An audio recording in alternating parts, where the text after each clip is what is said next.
Tanggal 20 Agustus, hari ke-233. Bacaan Yeskiel pasal 24 sampai dengan pasal 28. Penghakiman atas timur dan barat. Garis besar. Merenungkan nasib yang terjadi pada orang lain adalah salah satu cara yang tepat untuk dapat merasakan nasib yang dialami orang tersebut. Tetangga Yehuda yang sombong berdiri di baris berikutnya sesuai dengan pernyataan penghukuman Yeskiel. Amon, Moab, Edom, Filistin, Tirus, tidak ada yang akan lolos dari murka Tuhan sesuai dengan visi Yeskiel tentang malapetaka. Musuh-musuh lama dan kerajaan besar akan digulingkan untuk menunjukkan kepada dunia bahwa keadilan Allah tidak dapat digagalkan. Renungan harian.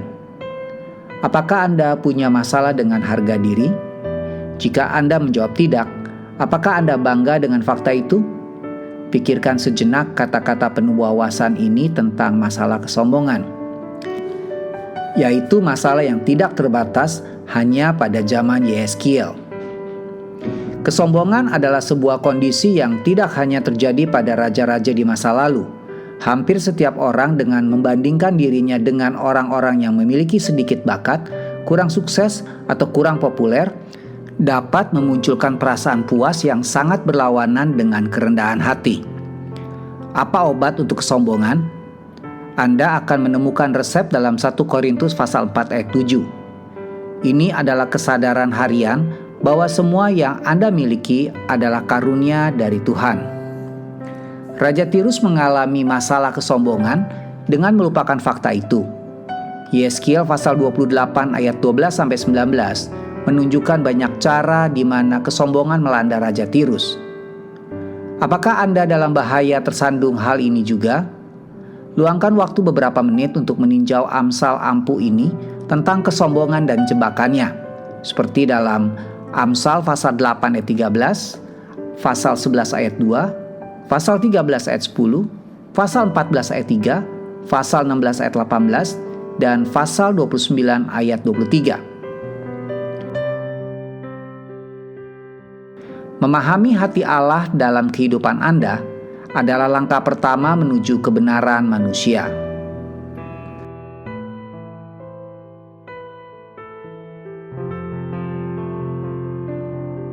Pendalaman.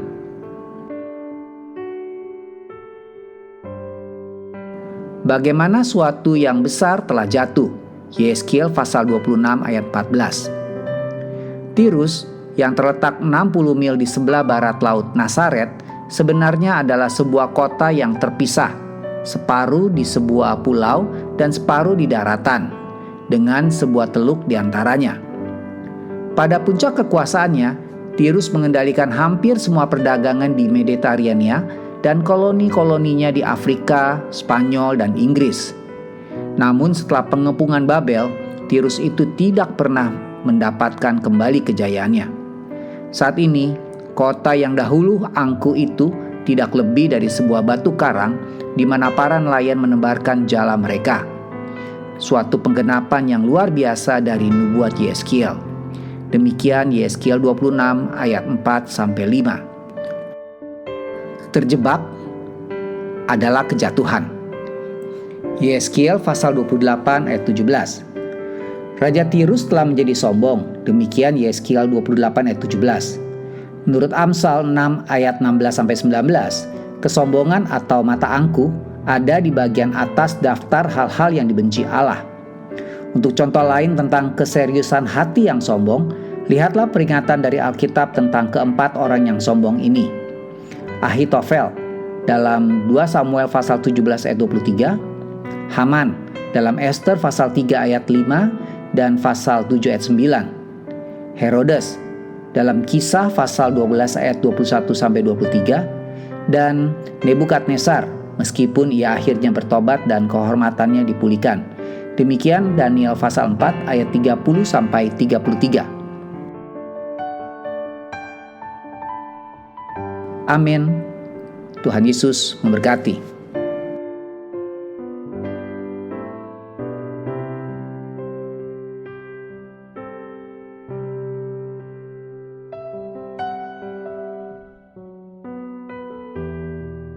Yehezkiel pasal 24. Lambang kuali yang berkarat. Pada tahun ke-9, dalam bulan yang ke-10, pada tanggal 10 bulan itu, datanglah firman Tuhan kepadaku. Hai anak manusia, tuliskanlah tanggal hari ini. Ya, tanggal hari ini. Pada hari ini juga Raja Babel mulai menyerang Yerusalem. Ucapkanlah suatu perumpamaan kepada kaum pemberontak dan katakanlah kepada mereka, beginilah firman Tuhan Allah. Taruhlah kuali di atas api, taruhlah dan tuanglah juga air ke dalamnya. Taruhlah potongan daging di dalamnya, semua potongan yang baik, paha dan punggungnya. Penuhilah itu dengan tulang-tulang pilihan. Ambillah domba yang terpilih, dan susunlah juga kayu di bawahnya. Biarlah masakan itu mendidih, dan tulang-tulangnya turut empuk di dalamnya. Oleh sebab itu beginilah firman Tuhan Allah. Celakalah kota yang penuh hutang darah, kuali yang berkarat di dalamnya, dan karatnya tidak hilang daripadanya. Keluarkan potong demi potong dari dalamnya tanpa memilih-milih. Sebab darah yang dicurahkannya masih terdapat di tengah-tengahnya. Ia mencurahkannya di atas bukit batu yang gundul. Ia tidak mencurahkannya di atas tanah, supaya ditutupinya dengan tanah. Demi amarah yang timbul dan rasa pembalasan yang bangkit, aku akan mencurahkan darahnya sendiri ke atas bukit batu yang gundul, supaya jangan ditutupi. Oleh sebab itu beginilah firman Tuhan Allah. Celakalah kota yang penuh hutang darah.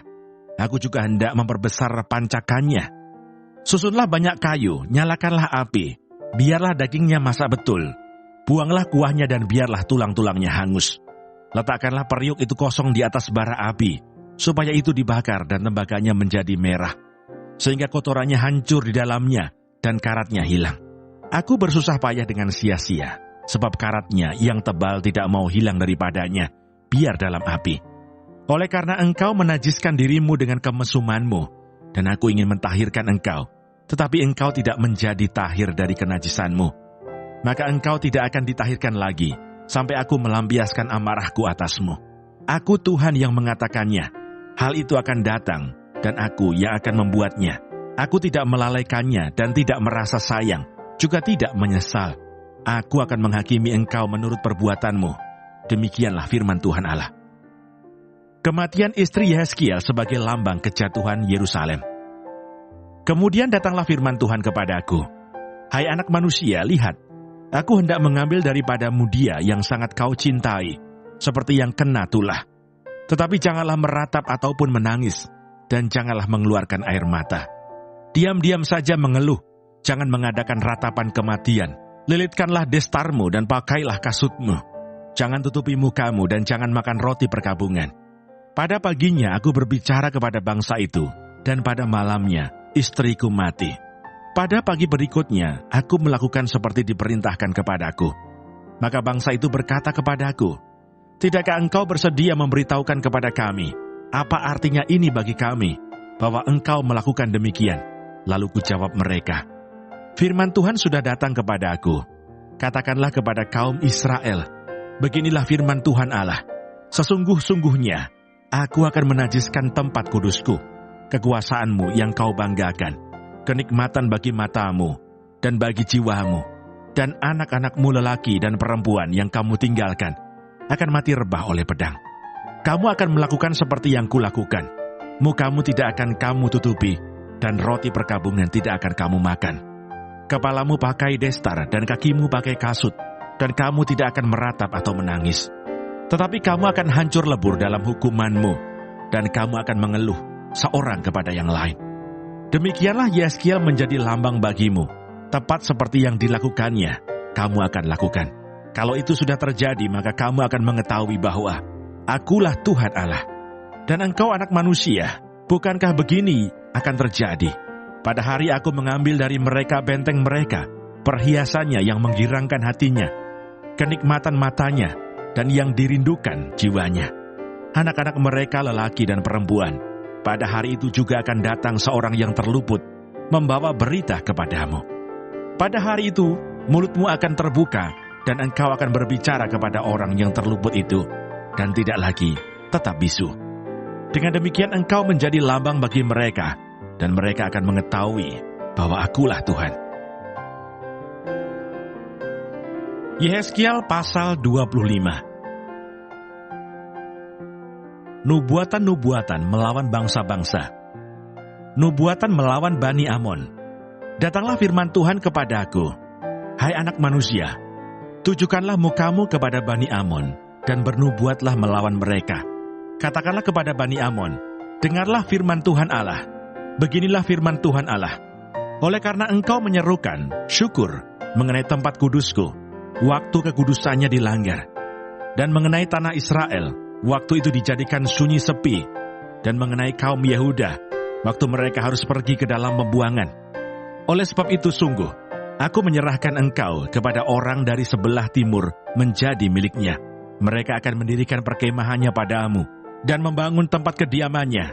Mereka akan memakan buah-buahmu, dan meminum susu ternakmu. Aku akan membuat Rabah menjadi padang rumput untuk unta, dan kota-kota Bani Amon menjadi tempat kambing domba. Dan kamu akan mengetahui bahwa akulah Tuhan. Sebab beginilah firman Tuhan Allah. Oleh karena engkau bertepuk tangan dan mengentakkan kakimu ke tanah, dan bergembira dalam hatimu atas kecelakaan tanah Israel. Oleh sebab itu, sungguh, aku akan mengacungkan tanganku melawan engkau, dan menyerahkan engkau menjadi jarahan bagi suku-suku bangsa, dan melenyapkan engkau dari tengah bangsa-bangsa, dan membinasakan engkau dari negeri-negeri. Aku akan memusnahkan engkau. Dengan demikian engkau akan mengetahui bahwa akulah Tuhan. Nubuatan melawan Moab. Beginilah firman Tuhan Allah. Oleh karena Moab berkata, sungguh, kaum Yehuda adalah sama dengan semua bangsa lain. Oleh sebab itu sungguh, aku akan membiarkan dataran tinggi Moab terbuka dengan runtuhnya kota-kotanya. Ya, kota-kotanya tanpa terkecuali, yaitu kepermaian negeri itu, Bet Yesimot, Baal Meon, dan Kiryataim. Aku akan menyerahkan dia bersama Bani Amon kepada orang dari sebelah timur menjadi miliknya, supaya Bani Amon jangan diingat-ingat lagi di antara bangsa-bangsa. Aku akan menjatuhkan hukuman kepada Moab, dan mereka akan mengetahui bahwa akulah Tuhan. Nubuat melawan orang Edom. Beginilah firman Tuhan Allah. Oleh karena Edom membalaskan dendam kesumat terhadap kaum Yehuda, dan membuat kesalahan besar dengan melakukan pembalasan terhadap mereka. Oleh sebab itu beginilah firman Tuhan Allah. Aku akan mengacungkan tanganku melawan Edom, dan melenyapkan daripadanya manusia dan binatang, dan aku membuatnya menjadi reruntuhan. Dari Teman sampai Dedan, mereka akan mati rebah oleh pedang. Aku akan melakukan pembalasanku terhadap Edom dengan tangan umatku Israel, dan mereka akan memperlakukan Edom selaras dengan murkaku dan amarahku.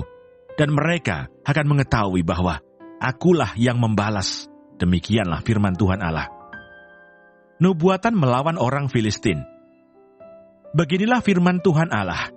Oleh karena orang Filistin membalaskan dendam kesumat, dan di dalamnya kegembiraannya atas kecelakaan Israel, melakukan pembalasan dengan melakukan pembinasaan, karena rasa permusuhan yang turun-temurun.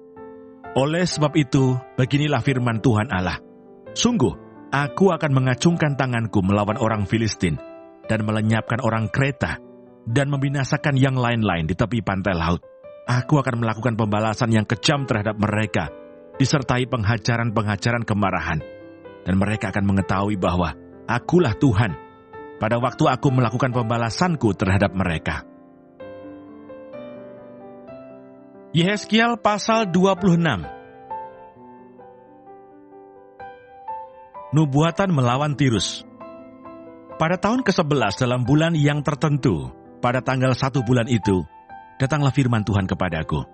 Hai anak manusia, oleh karena Tirus berkata mengenai Yerusalem, syukur, sudah rusak pintu gerbang bangsa-bangsa itu, ia akan beralih kepadaku, sehingga aku menjadi penuh, tetapi ia menjadi reruntuhan.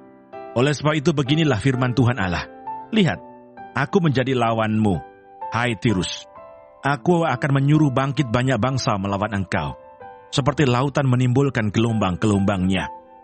Mereka akan memusnahkan tembok-tembok Tirus dan meruntuhkan menara-menaranya.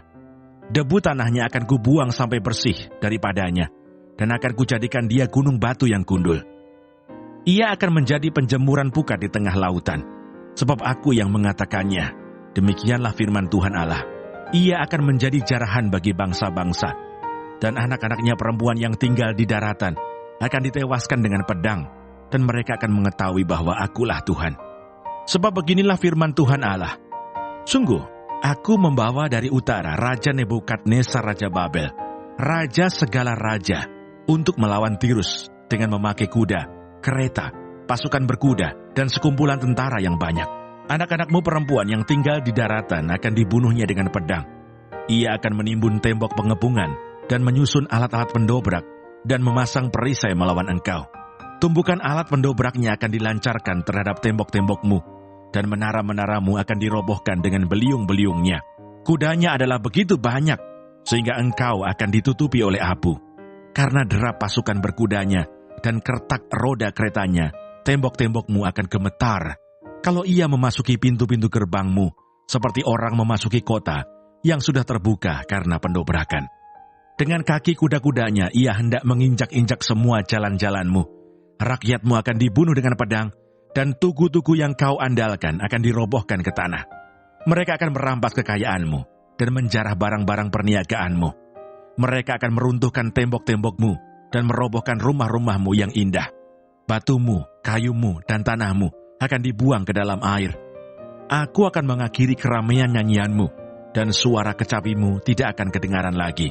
Aku akan menjadikan engkau gunung batu yang gundul, dan dengan demikian engkau akan menjadi penjemuran pukat, sehingga engkau tidak akan dibangun kembali.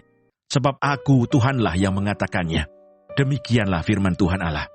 Beginilah firman Tuhan Allah kepada Tirus. Apakah daerah pesisir tidak akan gemetar mendengar derum kejatuhanmu? Kalau orang-orang yang berebahan mengerang karena pembunuhan, bersimaha rajalela di tengah-tengahmu. Semua pemuka bangsa-bangsa yang di tepi lautan akan turun tahta dan menjauhkan jubah-jubah kerajaannya dan menanggalkan pakaiannya yang berwarna-warna. Mereka akan diliputi kegentaran dan akan duduk di tanah.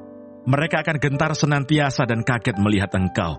Dan mereka akan mengucapkan suatu ratapan mengenai engkau dan akan mengatakan kepadamu, bagaimana engkau, hai kota yang terpuja, hilang dari lautan, kota yang berkuasa di laut, engkau dengan pendudukmu yang menimbulkan ketakutan pada penduduk di daratan. Sekarang daerah pesisir jadi gentara pada hari jatuhmu. Ya, daerah pesisir yang di tepi laut gempar mendengar kesudahanmu. Sebab beginilah firman Tuhan Allah.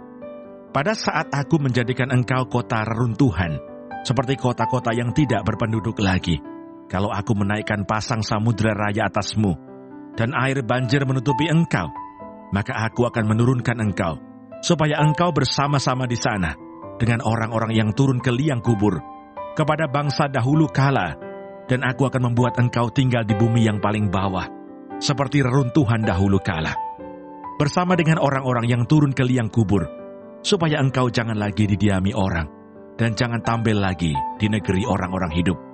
Aku menentukan bagimu akhir hidupmu yang mendahsyatkan, dan engkau tidak terjumpa lagi. Engkau dicari orang, tetapi tidak ditemui lagi untuk selama-lamanya. Demikianlah firman Tuhan Allah. Yehezkiel pasal 27. Nyanyian ratapan mengenai Tirus. Datanglah firman Tuhan kepadaku, hai engkau anak manusia, ucapkanlah suatu ratapan mengenai Tirus, dan katakanlah kepada Tirus, yang terletak di pintu masuk lautan, dan yang berdagang dengan bangsa-bangsa di banyak daerah pesisir. Beginilah firman Tuhan Allah. Hai Tirus, engkau berkata, Aku kapal yang maha indah, wilayahmu di tengah lautan, ahli bangunanmu membuat keindahanmu sempurna. Seluruh badanmu mereka buat dari kayu sanobar senir. Mereka mengambil aras Libanon, membuat bagimu tiang layar. Pohon tarbantin dari Basan dipakai untuk dayungmu. Geladakmu mereka buat dari tulang gading. Ditatahkan di cemara dari pantai Kitim. Layarmu diperbuat dari lenan halus yang berwarna-warni dari tanah Mesir. Itulah tandamu. Dan tendamu diperbuat dari kain ungu tua dan kain ungu muda dari pantai Elisa. Orang Sidon dan Arwad menjadi pendayungmu. Tukang-tukangmu, hai Tirus, berada padamu. Mereka menjadi pelaut-pelautmu. Tua-tua Gebal dengan ahli-ahlinya berada padamu, hendak memperbaiki kerusakan-kerusakanmu.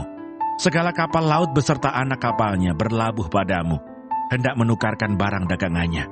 Orang Persia, Lut dan Put yang menjadi prajuritmu, ada dalam ketentaraanmu.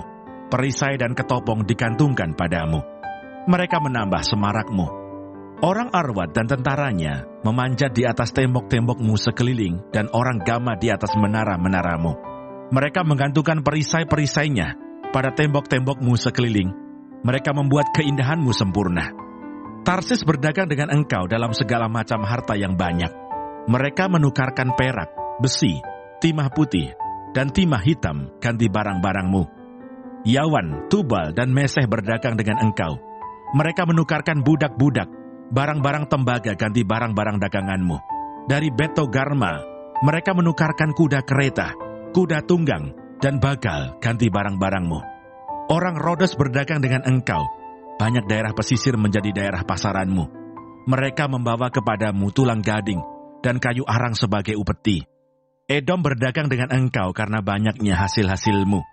Mereka menukarkan permata batu darah, kain ungu muda, pakaian berwarna-warna, kain lenan halus, karang dan batu delima ganti barang-barangmu. Yuda dan tanah Israel berdagang dengan engkau. Mereka menukarkan gandum dari Minit, mur, madu, minyak dan balsam ganti barang-barang daganganmu. Damsik berdagang dengan engkau karena banyaknya hasil-hasilmu, karena segala macam barangmu yang banyak. Anggur dari Helbon, bulu domba dari Sakar, dan anggur ditukarkan mereka ganti barang-barangmu.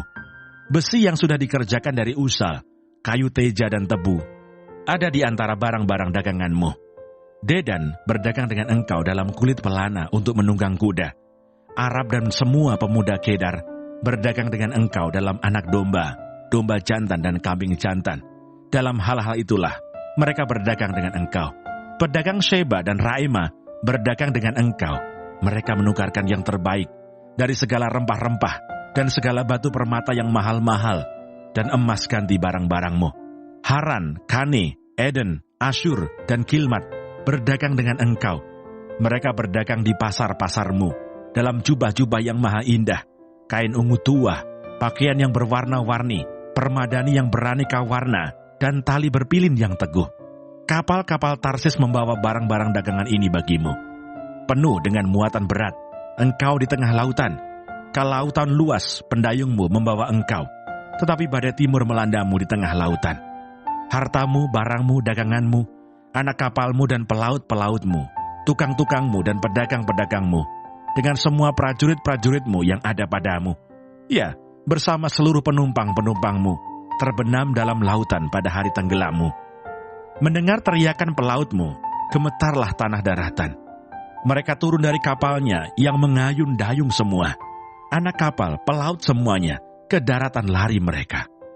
Ratapan kuat teriakan pahit diperdengarkan terhadapmu. Taruh abu di atas kepala, berguling-guling dalam debu. Mereka menggundul diri demi engkau dan melilitkan kain kabung.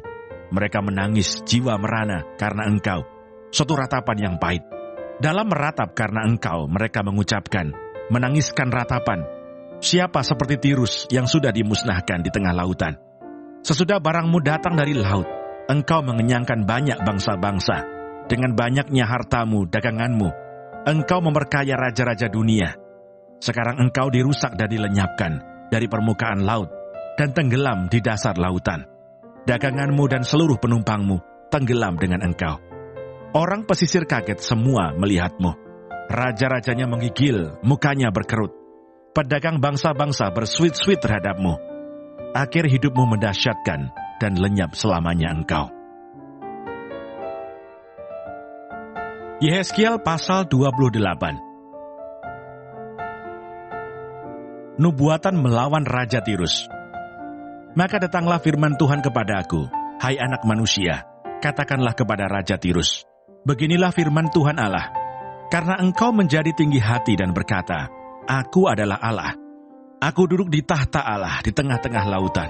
Padahal engkau adalah manusia, bukanlah Allah, walau hatimu menempatkan diri sama dengan Allah.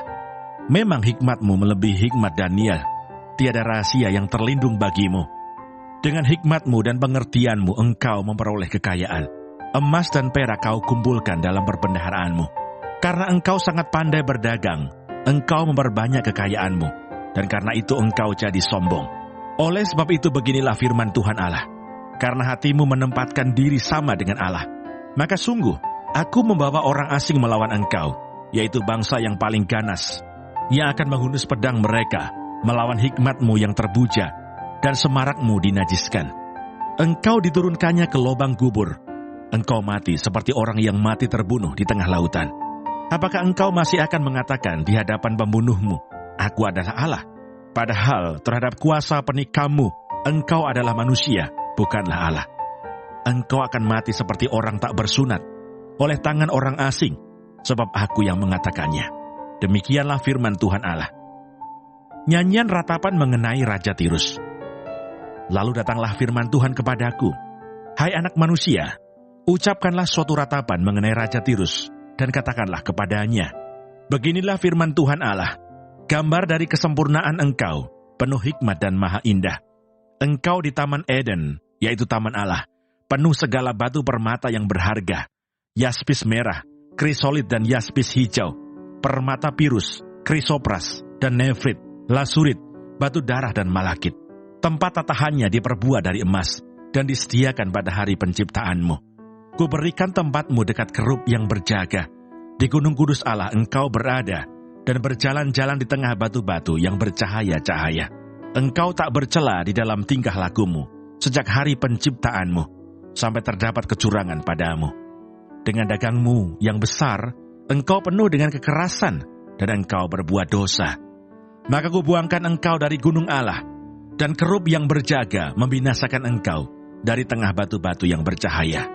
Engkau sombong karena kecantikanmu, hikmatmu kau musnahkan demi semarakmu. Ke bumi kau kulempar, kepada raja-raja engkau kuserahkan, menjadi tontonan bagi matanya. Dengan banyaknya kesalahanmu dan kecurangan dalam dagangmu, engkau melanggar kekudusan tempat kudusmu. Maka aku menyalakan api dari tengahmu, yang akan memakan habis engkau, dan kubiarkan engkau menjadi abu di atas bumi, di hadapan semua yang melihatmu. Semua di antara bangsa-bangsa yang mengenal engkau, kaget melihat keadaanmu. Akhir hidupmu mendahsyatkan, dan lenyap selamanya engkau. Nubuatan melawan Sidon. Lalu datanglah firman Tuhan kepada aku, Hai anak manusia, tujukanlah mukamu kepada Sidon, dan bernubuatlah melawan dia, dan katakanlah, Beginilah firman Tuhan Allah, Lihat, aku menjadi lawanmu hai Sidon, dan aku menyatakan kemuliaanku di tengah-tengahmu. Dan mereka akan mengetahui bahwa akulah Tuhan, pada saat aku menjatuhkan hukuman atasnya, dan menunjukkan kekudusanku terhadap dia.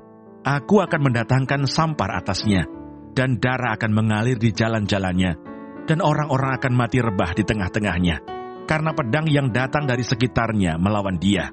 Dan mereka akan mengetahui bahwa akulah Tuhan. Dan tidak akan ada lagi bagi kaum Israel dari semua tetangganya yang menghina mereka, menjadi duri yang menusuk atau onak yang memedihkan. Dan mereka akan mengetahui bahwa akulah Tuhan Allah.